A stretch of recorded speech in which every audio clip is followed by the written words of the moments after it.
Assalamualaikum warahmatullahi wabarakatuh. Kami dari kelompok 4 ingin mempresentasikan hasil observasi kami mengenai analisis perancangan RPP pembelajaran yang kreatif dan kontekstual dengan pendekatan mendalam dan bermakna di sekolah dasar.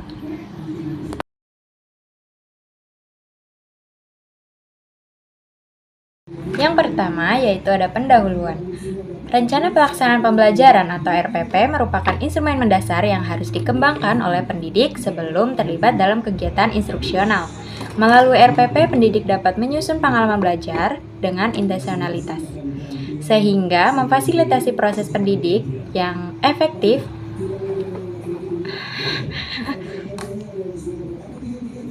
Yang pertama yaitu ada pendahuluan.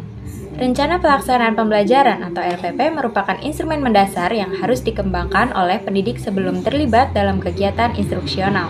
Melalui RPP, pendidik dapat menyusun pengalaman belajar dengan intensionalitas sehingga memfasilitasi proses pendidikan yang efektif yang memenuhi tujuan yang ditetapkan.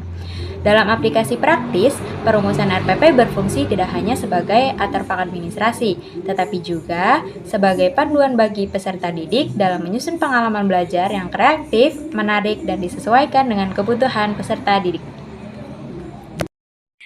Selanjutnya, berdasarkan hasil observasi, guru kelas 2 telah merancang RPP sebagai pedoman pembelajaran yang memuat tujuan, materi, metode, media, dan evaluasi. Nah, RPP yang dirancang tidak hanya bersifat administratif, tetapi juga mengarah pada pembelajaran yang kreatif dan kontekstual dengan mengaitkan materi pada kehidupan sehari-hari siswa, serta mendorong keaktifan mereka melalui berbagai metode. Selain itu, pembelajaran juga menekankan pemahaman yang mendalam dan bermakna meskipun masih terdapat kendala seperti keterbatasan waktu dan perbedaan kemampuan siswa. Nah, untuk hasil wawancara yang telah kami lakukan, bahwasanya guru juga membuat RPP secara jelas, rinci, dan kontekstual, yaitu menyesuaikan materinya dengan kehidupan sehari-hari siswanya. Hal ini juga bertujuan agar siswa bisa meningkatkan dan memahami materi yang sudah guru ajarkan. Dan selain itu juga guru menggunakan metode yang bervariasi seperti diskusi, tanya jawab, dan memberikan tugas agar dapat meningkatkan keaktifan siswa di kelasnya. Dengan pembelajaran ini, siswa hanya bukan sekedar memahami, tetapi juga mereka bisa mendalami dari pemahaman yang mereka lakukan.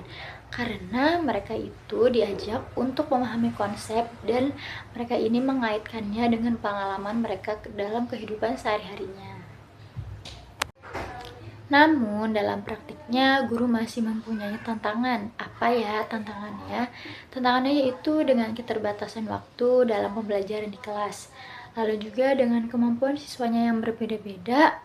Meskipun begitu, guru mempunyai cara untuk menciptakan pembelajaran yang kreatif dan menarik agar siswa di kelasnya bisa aktif.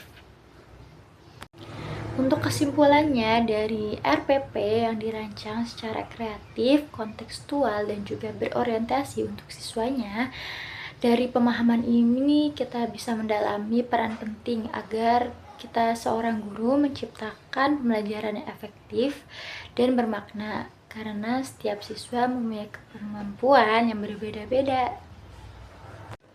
Kami dari kelompok 4 terima kasih atas perhatiannya. Kurang dan lebihnya mohon maaf. Wassalamualaikum warahmatullahi wabarakatuh.